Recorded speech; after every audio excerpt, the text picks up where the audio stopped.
Education Plus. An oasis of progress. Research progresses when smart minds meet challenging problems in an ecosystem that offers access to data and equipment to solve them. Mahesh Panchagnula and Raghunathan Rangaswamy.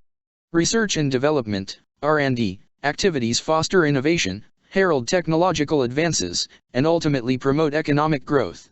An increase in gross expenditure on R&D activities is an indicator of a nation's long-term vision and growth strategies. Research progresses when smart minds meet challenging problems. After that chance meeting, the research group should have timely access to research analysis, synthesis, and characterization equipment that can be employed to investigate the problem. This ecosystem has only been enabled in the Tier I research and education institutions such as the IITs, IISc, and CSIR laboratories. A startup requiring, say, materials characterization or microscopy has to wait in line for so long that the idea could become moot pursuing. With over 40,000 PhD students graduating annually and lakhs of researchers competing for limited resources, access to equipment has stymied progress in India and has stunted the quality of research questions for too long. The access problem requires a solution on a war footing. The answer lies in fostering a shared economy for access to research equipment through an ecosystem of research oasis labs. Increasing research spending. According to the recent R&D statistics report published by Department of Science and Technology, Government of India, while India's gross expenditure on R&D, GERD, has consistently increased over the years, the GERD as a percentage of the gross domestic product, GDP, has been stagnating at around 0.7% for the past couple of years. Most developed countries tend to spend over 2% of their GDP on R&D. With respect to private sector investment in R&D, according to the report by ICICI Securities, firms in India spent approximately 0.9% of their revenues on R&D during FY 2020. This is abysmally low compared to other developed/developing nations. It should be our endeavor to increase both government and private sector spending on R&D. Encouraging group effort. In the current highly competitive research marketplace, the best work is done when resources match intent. While it is still possible for individuals to deliver brilliant research working alone, a large share of cutting-edge research is an outcome of large groups working with expensive equipment. This is particularly true in areas where access to state-of-the-art equipment such as X-ray absorption spectrometer and solid-state nuclear magnetic resonance spectrometer can elevate the quality of research considerably. Even in purely computational areas such as machine learning and artificial intelligence, groups with larger computing power are likely to dominate. Research management. India needs to think about leveling the playing field. While it might not be feasible to match the research funding levels of developed countries, given our resource constraints and multiple alternate worthwhile causes to consider, targeted investments in clusters of excellence and a clear mandate to make the facilities accessible to every corner of India can bridge this gap. This would require top-class research management learned from developed countries but adjusted to the Indian context. Take Bengaluru as a case. The city is home to some of the best aerospace research institutions with facilities that rival the best laboratories in the world. It would be helpful to create an open cluster of aerospace fabrication and characterization equipment through a public-private partnership. The equipment can be funded and owned by the government, but the management, maintenance, and operation can be leased to a private partner. This model is similar to some of the Department of Energy laboratories in the US and will ensure the greatest use of the equipment and could eventually spawn a cluster of start-ups in that space. Incentivizing private research funding. For too long, funding research in India has been the burden and responsibility of the government. This is unsustainable since the fruits of such research, including the manpower trained during the process, are to be employed by the private sector. The latter should be incentivized to participate in the creation and operation of the laboratories.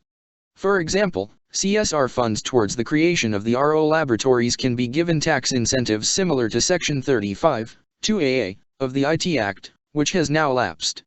Similarly, philanthropy should be encouraged to invest in the creation of such a shared infrastructure. Top-class infrastructure must be manned by top-class minds. This is another area in which India has considerable catching up to do. Meeting of unlike minds with different gender, cultural, ethnic, and national backgrounds will prove to be a cauldron for innovation. To further diversify our campuses, India must position herself as an attractive destination for the best in the world to spend time pursuing research. Professor Mahesh Panchagnula is the Dean for Alumni and Corporate Affairs at IIT Madras and a faculty in the Department of Applied Mechanics, IIT Madras. Professor Raghunathan Rangaswamy is the Dean for Global Engagement at IIT Madras and a faculty in the Department of Chemical Engineering, IIT Madras. Question of acceptance tips for students applying to colleges this year. It's been a tough year for top college admissions. Contrary to expectations, applications around the world grew dramatically and competition intensified.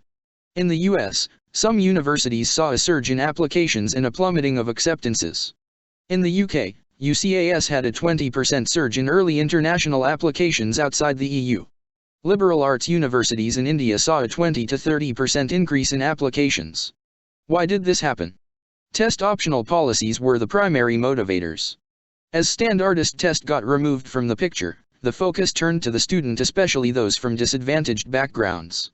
It often takes high quality and expensive coaching for students to ace SAT and ACT scores, and many students applying this year felt less intimidated as colleges went test optional. Also, students applying abroad applied to many contingency options in India. Delhi University saw its applications rise by almost 20% last year, as did Ashoka University and Opjindal University. An interesting trend was a disproportionate surge in applications to top colleges. MIT saw applications increase by 66% while the Common App saw only a 11% surge in applications. Acceptances rates at Harvard hit a new low of 3.6%. International applicants to Oxbridge and to medical colleges in the UK increased by about 20%. Students felt emboldened to take a chance on their dreams, and colleges responded by making space for disadvantaged and underrepresented groups, and by the opportunity to meet their diversity targets. Unfortunately, however, some hard-working and ambitious students got caught in the crosswinds. Many from leading schools with high grades and above-average profiles found the doors of top colleges closed. What now? If you are one of those who did not make it to your dream college for 2021 intake, know that you are not alone. Here is what you can do. Take the best option you have and rely on your inner genius to build your career.